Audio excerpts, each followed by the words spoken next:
The war was over, but the scars it left were deep. King's Landing still smelled of ash and blood. The Red Keep, once a symbol of power, now stood half-broken, its towers cracked like an old bone. People moved quietly through the rubble, their faces tired, their eyes hollow. No one celebrated victory, not after so much death. Jon Snow stood by the broken walls, looking down at the city he had helped destroy. He had killed Daenerys to save the realm, but he didn't feel like a savior. He hadn't spoken to anyone in days. Not to Arya, not to Sansa. Not even to Tyrion, who was still locked in the dungeons below. But things were not so simple. Grey Worm had refused to leave, and the Unsullied controlled the city. The North had declared independence, and the lords of Westeros were divided again. A fragile peace hung in the air like a thin thread waiting to snap. Then came the meeting. The lords and ladies gathered in the dragon pit once more. This time it wasn't about war. It was about rebuilding. Tyrion was brought in chains, but when he spoke, even his enemies listened.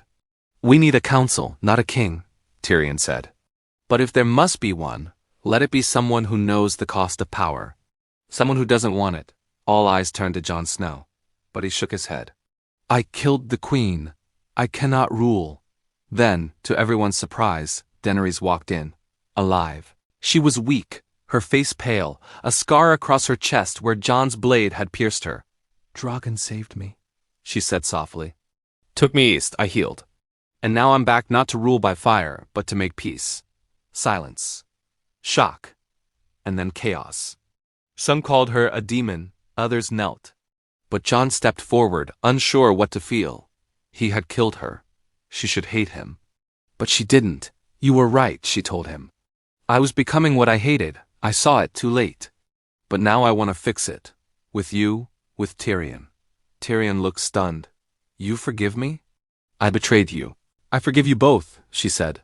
"If we are to build a better world, it must begin with forgiveness." And so a strange alliance formed. Jon, Daenerys, and Tyrion. 3 broken people trying to heal a broken realm. They began by freeing Tyrion and calming Grey Worm. It wasn't easy. The Unsullied wanted justice, but Daenerys convinced them that rebuilding the world was the best justice. She promised them land in the Reach, a home of their own. Most agreed. Some didn't. Then they sent ravens to all the kingdoms. "Invitations, not commands. Come help us rebuild," they wrote. "Not under a king or queen, but as free people together." Sansa replied first. She didn't trust Daenerys, but she trusted Jon. She sent builders and grain from the north. Arya, far across the seas, sent gold she'd taken from a ruined city. Even Gendry came, bringing Storm's End's smiths. The first task was feeding the people. Tyrion organized the grain stores, and Daenerys, riding Drogon once more, helped find farms still untouched by war. Jon led workers through the rubble, lifting stones, building walls. He refused titles, but the people still called him king. Weeks passed, then months. Slowly the city began to breathe again. Water ran through pipes. Markets opened. Laughter returned to the streets. But not everyone was happy. In the shadows, old powers waited. Lords who wanted the throne for themselves. Spies whispered of Daenerys' return. Whispers grew into plots. Jon felt it first. A rider, sent from the Vale, was found murdered. Then, one of Tyrion's closest advisors vanished. Daenerys too had nightmares of fire and betrayal. Still they moved forward. Plans were drawn for a new council, one with equal voices from every kingdom. No Iron Throne, no absolute ruler. Just leaders working side by side. It was an idea that scared the powerful, but it gave hope to the powerless. One night, as the 3 of them sat by a fire in the Red Keep ruins, Tyrion said, "Do you really think we can change the world?" Daenerys looked into the flames. "We have to try. Otherwise all this death meant nothing." Jon nodded. "Then let's begin." Whispers turned into warnings. By the 3rd moon of rebuilding, word reached them. Not everyone wanted peace. A secret gathering of noble houses had met in Old Town, a council of those who believed the realm was better under one ruler. They feared the idea of shared power. They feared Daenerys' return. And they feared Jon Snow most of all.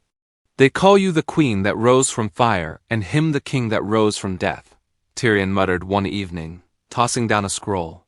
No wonder they're terrified. Jon wasn't concerned with titles. He spent his days among the builders, lifting stone, helping orphans find homes, sharing bread with the poor. But he wasn't blind. He knew the realm didn't forgive easily. Power had always drawn enemies like blood drew wolves. Daenerys, though calmer now, was restless. She still woke from nightmares, her hand sometimes twitching like it held a sword, yet she buried that rage deep. She spoke softly to the people, listened more than she ordered, and let the small folk touch Drogon's snout when he landed on the city edge. But she noticed something Jon hadn't. The children feared her less than the lords did. Power shouldn't come from fear, she told Jon. It should come from trust, and trust was fragile.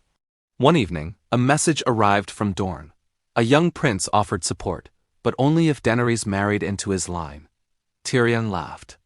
Ah, politics. The old poison in a pretty cup. Jon wasn't laughing. He didn't know what they were anymore, he and Daenerys. They talked often, even smiled sometimes. But the wound between them had never truly healed. I don't want to marry for power, Daenerys told him later that night. I've done that before. I want to build something pure. Jon didn't answer. He was still searching for what was left of his heart. The first real attack came days later. A shipment of food from the Riverlands was ambushed outside King's Landing. 10 guards killed, the grain burned. On the cart, they left a message scrawled in blood. Targaryen rule ends now. It wasn't just an act of rebellion, it was a warning. Tyrion paced the floor of the small council room, maps scattered, his brow furrowed. This wasn't bandits. This was planned, paid, coordinated. Jon slammed his fist on the table. Then we root them out. But Daenerys raised a hand. No, if we act like rulers, we become what they fear. We must stay open, let them speak.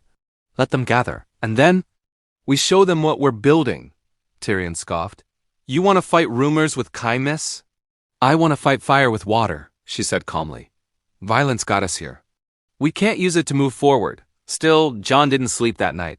He walked the ruined halls of the Red Keep alone, thinking about all the times mercy had cost lives. Could mercy work in a world built on blades? But the next morning he got his answer, not in words, but in a child. A young girl approached him in the city square, holding out a flower. Her arm was wrapped in a cloth. Jon crouched down and asked what happened. She whispered, soldiers came. They burned our home in Flea Bottom. Said you'd take it anyway. He blinked. Who told you that? The men with the lion pins, she said, Lannister men. Not the loyal ones, the exiled. Old banners rising again in secret. Tyrion was furious. My family's legacy haunts us like ghosts. Jon tightened his grip on his sword. Then it's time to bring the ghosts into the light. Daenerys agreed, but not with fire. Instead, they opened the gates. Literally, a massive public assembly was called. People flooded into the Great Sept ruins, now being rebuilt as a council hall. Daenerys stood before them not in armor, but in a plain dress. Jon stood beside her, hands empty. Tyrion read out loud the plan for the new realm. No throne. No single ruler. A rotating council chosen by the people of each kingdom, free lands for veterans. New roads, new trade laws, new schools. It was more than just a speech. It was a blueprint for a world no one had dared to dream. And as they spoke, someone threw a rock. It hit Daenerys on the shoulder. For a moment the crowd held its breath. Drogon, waiting above on the tower, growled. But Daenerys only smiled. That's your choice, she said, facing the man. To throw stones or help lay them. The crowd didn't cheer, but they didn't riot either. They listened. And listening was a beginning. Weeks passed. The tension did not fade, it shifted. The streets of King's Landing buzzed with quiet debate. Some people began calling it the New Kingdom. Others whispered, the false peace. But something strange was happening. The people were watching. Not rebelling, not cheering, watching, judging. And that scared the old lords more than anything. In Old Town, ravens flew daily. Alliances were forming, House Hightower, remnants of House Lannister, broken bannermen from the Stormlands. They met in candlelit halls, speaking words that hadn't been heard since the time of the Mad King. They will poison the old bloodlines, said one. Rule must be restored, said another. Let the dragon fall for good. Meanwhile, Daenerys was changing in ways no one had expected. She still carried fire in her heart, but she walked slower now, listened longer. Children came to her. She laughed more, not like a queen but like someone trying to remember how. Jon noticed. He didn't know whether to feel relief or fear. He had loved her once, truly, but now he wasn't sure what they were rebuilding, a realm or a second chance. You should speak to her, Tyrion said one morning, sipping bitter tea and watching the courtyard below. She's not the same woman you killed, Jon didn't answer. He was watching Daenerys play with a group of orphans, chasing them around with a wooden stick, pretending it was a sword. Drogon lay nearby, wings tucked, eyes closed, like an old dog too tired to bark. But Jon wasn't watching her. He was watching the shadow on the wall, the long spear sticking out from behind the well. He moved before he thought. In a blink, he was in front of her. The arrow hit him in the shoulder. The children screamed. Drogon roared, rising with a deafening shriek that shook the stones. Chaos exploded. Unsullied charged forward. The assassin tried to flee but was tackled by a smith from Flea Bottom. Jon pulled the arrow out with a grunt. Blood poured down his arm, but he stayed on his feet. I'm fine, he growled, ignoring the pain. Is she safe? Daenerys stood frozen. She hadn't seen the arrow, hadn't seen Jon move. When she realized what he had done, her face crumpled, not with fear, but something worse. Guilt. You took a wound for me, she whispered later in his chamber as a healer stitched his shoulder. Jon didn't meet her eyes. I took an oath to protect the realm. You're part of it. No, she said, I'm not the realm. I'm your guilt. He looked at her then, something sharp in his eyes. Maybe you are. There was silence between them, thick, heavy. Then Daenerys did something she hadn't done since she rose from death. She wept. But this time, Jon didn't walk away. He let her cry. He let her lean against him. And in that broken moment, the pieces between them shifted, not healed, not forgotten, but changed. Meanwhile, Tyrion found the assassin's letter. It bore a broken lion seal. Lannisters. Again. This is more than rebellion, he told them both that night. They're trying to ignite a war. They want you dead, Daenerys, and Jon too. Your alliance terrifies them. Then let them be afraid, Jon said. No, Daenerys replied, her voice firm. Let them come. And so she wrote a letter, not to the traitors but to the people. She ordered scribes to make thousands of copies. They were read aloud in taverns, nailed to walls, carried by ravens to every corner of the realm. Let all who plot in shadows step into the light. We do not hide, we do not burn, we rebuild. If you wish for war, say so, and let the people decide who truly serves them. It wasn't just a challenge. It was a dare. And it worked. People began to choose sides. Not houses, ideas. In Winterfell, Sansa backed her brother and sent soldiers to defend King's Landing. Not for the crown, she wrote. For the future. In the Reach, peasants began turning in lords who hoarded grain. Daenerys fed us. You didn't, they said. But in the shadows, knives were still being sharpened. And as snow began to fall over the ruined towers of the Red Keep, Tyrion stared out the window and said, Peace has never lasted in this city. Why would it now? Jon tightened the bandage around his arm. Because this time, we're not building peace for kings. We're building it for everyone else. Winter came fast. The winds that once danced over the sea now howled through the broken streets of King's Landing. Snow blanketed rooftops like ash, and people wrapped themselves in old furs, whispering that this winter felt different, colder, sharper, like the world was holding its breath. Inside the Red Keep, they worked day and night. Builders reinforced the council hall. Mesters organized the food stores. Blacksmiths forged tools instead of swords. But no one spoke of peace anymore. Not aloud. The silence in the city wasn't calm. It was the silence before a storm. Then, one morning, a raven arrived from Old Town. The sigil was strange, not of a house, but of a sun split in two. Tyrion read the message aloud to Jon and Daenerys in the council chamber. Your counsel is a lie. Your peace is a cage. You will not change the world. The world will change you into corpses. There was no name, no threat, just prophecy. Jon clenched his jaw. They're mocking us. No, Daenerys said, her voice colder than the snow outside. They're warning us. They've already begun. That very night, 2 more grain stores burned. 4 guards dead. No survivors. No tracks. Tyrion suspected poison among the city's wine traders. Daenerys suspected spies among the mesters. Jon, ever silent, just rode through the snow-covered streets at night, speaking to the people, listening. What he heard chilled him more than the wind. "They say you two are pretending," an old woman told him, playing queen and king with smiles. "But they're still dying out here."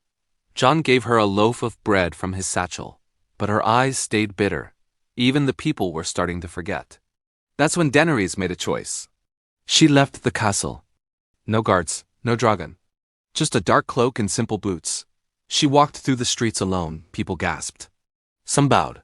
Some turned away. One man spit near her feet. She didn't flinch. She walked the entire city, from the ruined sept to the Blackwater Bay docks. She didn't give speeches. She didn't explain herself.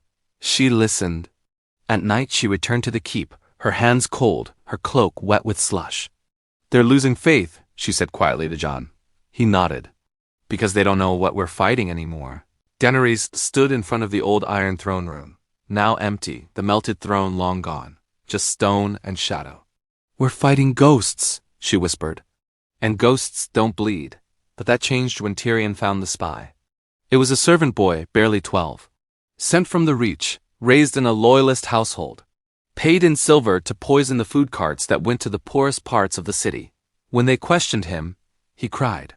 "I didn't know it would kill children," he said. "They just told me to make her look like the Mad Queen again." Daenerys stood in silence. No one told her what to do, but she didn't burn him. She knelt, looked into his shaking eyes. "You've been used," she said. "And I know what that feels like." She set him free. Word spread faster than fire ever did. The queen who had once burned cities now spared a child sent to kill her. The streets buzzed. The wind shifted. For the first time, people began speaking her name again. Not with fear, but with wonder. But peace has enemies, and they were watching. In a snow-covered castle on the coast of the Westerlands, a new banner was raised. The sun split in two over a bed of golden lions. A man stood by the fire, watching the snow fall. He was tall, gray at the temples. His armor bore no house colors, but his voice was full of venom. "Let them build their dream," he said to his bannermen. "Let them gather their sheep. Then we bring fire, the true kind. The kind that burns out hope." His name was Sir Quentyn Lannister, Tyrion's cousin. Forgotten by most, but now, the face of the uprising, the snow did not stop. It fell for days, turning the city into a white graveyard. But King's Landing did not sleep. It braced itself. Jon stood on the city wall as the first scouts returned with news from the west. "They've taken 3 villages," one of the riders gasped, blood on his cloak. "They don't leave survivors. No banners. No mercy. Just steel." Jon looked out at the horizon. The sea was gray, the sky darker. "They're not marching," he muttered. "They're cleansing." Tyrion arrived a moment later, his face pale, lips tight. "It's him," he said. "Quentyn Lannister. He's taken Casterly Rock." Jon's jaw clenched. "That was supposed to be abandoned." "It was," Tyrion replied. "Until my cousins returned and dug up every weapon they could find. They call themselves the True Flame now." Daenerys joined them, her cloak heavy with snow. "What do they want?" Tyrion laughed bitterly. "They want to finish what the Mad King started, just from the other side. No dragons, just blood. It was worse than rebellion. It was war, disguised as cleansing. Quentyn had sent a message of his own. This time it wasn't a scroll. It was the head of a farmer from the Riverlands, nailed to a wooden post just outside the city walls. A note tied to the hair read, "The people want strength, not speeches." Daenerys didn't speak for a long time after that. When she finally did, her voice was steady. "We need allies," but allies were thinning fast. The Vale remained silent. The Stormlands were divided. Even Dorne, once loyal, now hesitated. Fear spread like wildfire, not of Daenerys, but of war returning again. "They don't want to pick sides," Tyrion muttered. "They want to survive. Then we give them something more powerful than fear," Daenerys said. "We give them a choice." She ordered ravens to every kingdom. Public letters. Open declarations. "We are not kings. We are not tyrants. We are builders. Join us, or join the ones who would turn your homes into tombs." But words could only go so far. Jon took a different path. He gathered 100 riders, veterans, farmers, even thieves, anyone who could hold a blade. He led them west, not to fight, but to defend the roads. To protect refugees fleeing Quentyn's path, The first battle came near the ruined town of Cornfield. Jon's force found the remains of a massacre. Women hanged from trees. Children frozen in the snow. The attackers had left behind a sigil burned into the bark. The split sun. Jon buried the dead himself, every last one. When the last grave was filled, he stood before his men and said, "This is not about thrones anymore. This is about who we become when no one is watching." They rode out the next day and intercepted a raiding party, 50 of Quentyn's men. The snowstorm helped. Jon struck like a ghost. By sunrise, only 4 of the enemy remained breathing. One of them, a knight in lion-etched armor, laughed through a bloodied mouth. "She burn again. It's in her blood." "And you'll help her do it, bastard." Jon drove a dagger through his throat. When he returned to King's Landing, he was covered in blood. Daenerys met him at the gates, wordless. She touched his shoulder, and for the first time in months, he didn't pull away. Inside the keep, Tyrion had news. "Sansa sent word," he said. "She's coming south. With 5,000 northern men." Jon blinked. "She's leaving Winterfell?" Tyrion nodded. Her words were, if they want to kill a dream, they'll have to fight a Volk first. But the best news came from the most unlikely place. The Iron Islands. Yara Greyjoy had seized a Lannister supply ship near Fair Isle. She sent a raven. "I don't care for thrones. But I do hate cowards who burn farms. I'm in." The tide was turning. But so was the enemy. Quentyn Lannister had grown bold. He no longer hid in the shadows. His banners now flew openly across the Westerlands. And then came the real blow. One of Daenerys' ravens returned, with its wings broken and a tiny dagger through its chest. A message attached read, "The next head will not be a farmer's, it will be yours." The storm finally broke. Not the snow that still fell like the sky was trying to bury the world, but the silence. The silence before war. Sansa arrived first, cloaked in gray, her red hair dusted with snow as she entered the gates of King's Landing. She looked at Daenerys without blinking, and for a long moment, the city held its breath. "I didn't come for you," she said quietly. "I came for Jon and the realm." Daenerys didn't flinch. "That's good. Because this time the realm needs wolves." The tension between them hadn't vanished, it had only frozen over. But now, both women understood something deeper. Survival mattered more than pride. Sansa brought 5,000 Northmen. Hard men, tired of blood but loyal to the bone. When they marched through the streets, the people didn't cheer. They stood silently, watching. Hope had returned, but so had the shadow of death. Tyrion, meanwhile, stood at the map table night and day, drawing lines, counting supplies, calculating the impossible. Quentyn was not just marching, he was swallowing land. Every town he took he gave 2 choices, bend the knee or burn. Most bent, some burned. He didn't want to rule. He wanted to erase. Jon returned from another ride with a broken shield and a deeper limp. His face was tired, his eyes harder. "He doesn't take prisoners," he told the council. "He doesn't want a kingdom. He wants a graveyard."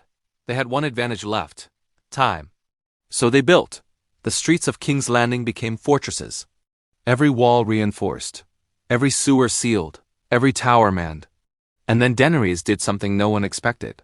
She flew, not to burn but to speak. She climbed onto Drogon's back and flew across the south, from the Reach to Dorne, not as a conqueror, but as a symbol. She didn't shout orders, she didn't carry swords. She simply appeared. Villages where fear had taken root stopped in their tracks when they saw her shadow. And in the markets, people began to whisper, "She came back." "And she didn't burn us," Tyrion smirked when she returned. "You finally understand the power of stories." "No," she said. "I finally understand the power of restraint." But Quentyn knew what she was doing. And he didn't care. He sent his own messenger this time, a boy no older than 9, trembling with a torn banner in his hands. Quentyn's message was simple, burned into the cloth: let the city burn again. I will finish what she started. The council hall erupted in argument. Tyrion: "We strike first. Surprise them. Cut off their march." Sansa: "We hold the walls. Make them bleed trying to reach us." Daenerys: "We offer terms." Jon looked up sharply. "You think he'll accept?" "No," she said. "But the people will see who still wants to build. And who wants to destroy." So they sent a peace envoy. A group of unarmed riders carrying white flags and food. Quentyn killed them. Publicly. Hung them upside down along the road, and the next morning, His army arrived, 50,000 men, catapults, siege towers, flaming pitch. The banners flew high, the split sun, golden lions, and the new one, a blackened wolf pierced by a sword. Jon stood on the battlements and saw them stretching across the fields like ants in the snow. Tyrion exhaled slowly. Well, it seems death is on time. Daenerys said nothing. She stood with her eyes closed, one hand resting on Drogon's neck. Jon finally spoke. Let him come, and then he turned to Tyrion. When the gates fall, you light the oil. Tyrion blinked. You mean to trap him inside the city? No, Jon said. I mean to bury him inside it. Daenerys opened her eyes. What are you planning? Jon looked at her. I've killed for peace, burned for justice, lied for the realm. Now I'll bleed for it. And as the first flaming stone flew through the sky and shattered against the outer wall, the battle for the new kingdom began. The first night of battle was chaos made flesh. Flaming stones smashed into the outer walls. Arrows darkened the sky. Screams echoed across the city, blending with the howls of winter wind. Fires lit the snow red, as if the gods themselves had torn the sky and let blood pour over King's Landing. But the gates held. Jon had fortified them himself, stone by stone. He stood atop the ramparts, sword in hand, barking orders as snow and ash covered his black cloak. His shoulder still ached from the old wound, but he ignored it. There was no time for pain. Only duty. Quentyn's army hit like a tidal wave. Siege towers rolled forward, ladders scraping the walls.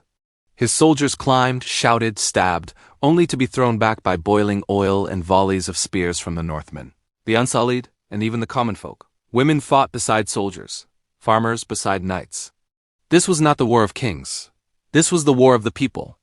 Inside the city, Tyrion led the defense like a mad conductor. Every alley was a trap, every market square a killing ground. He had turned the city into a labyrinth of fire and blood. And in the skies above, Drogon returned. Not as a weapon of destruction, but as a guardian. Daenerys rode low, flying over the walls, not raining fire blindly but striking precisely. She burned siege towers, she smashed catapults. But she did not attack the soldiers fleeing in fear. This time her fire had purpose.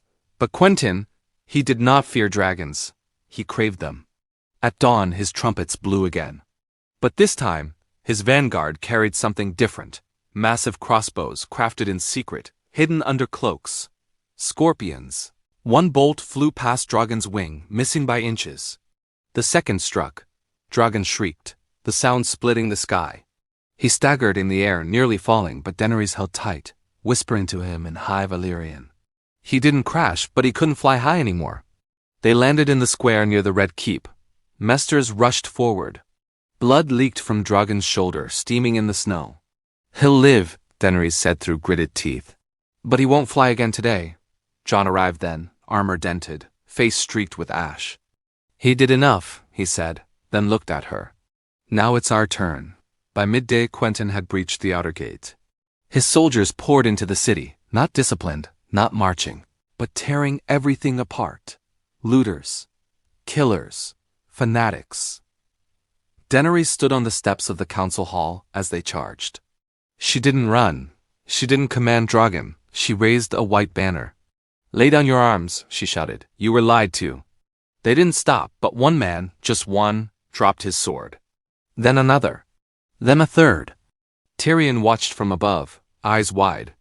It's working. She's breaking their will. But then Quentyn entered the city. He rode a black horse, his golden armor stained with soot, a massive axe in hand. When he saw Daenerys standing alone, he laughed. You still think you're different? He shouted. Still clinging to mercy? That's why you'll die like your father. He charged her. Jon met him halfway. Steel rang against steel. Jon's blade met Quentyn's axe in a clash that shook the stones. Around them, the city seemed to blur, as if the entire war had narrowed to this single duel. You could have had peace, Jon growled, blocking another swing. You could have had power, Quentyn spat. But you gave it to a mad woman. She's not mad. She will be. Quentyn's axe slashed across Jon's ribs. Blood poured. Jon dropped to one knee. Daenerys screamed. Quentyn raised the axe high, only to be tackled by a blur of gray.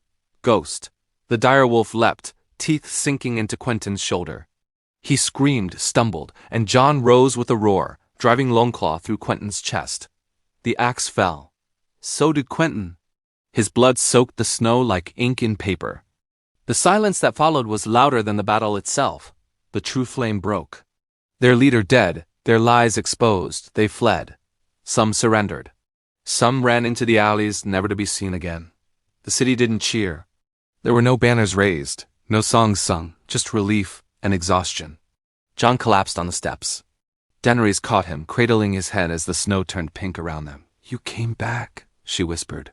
"I never left," he murmured, eyes flickering. "You saved them." "No," he said, barely awake.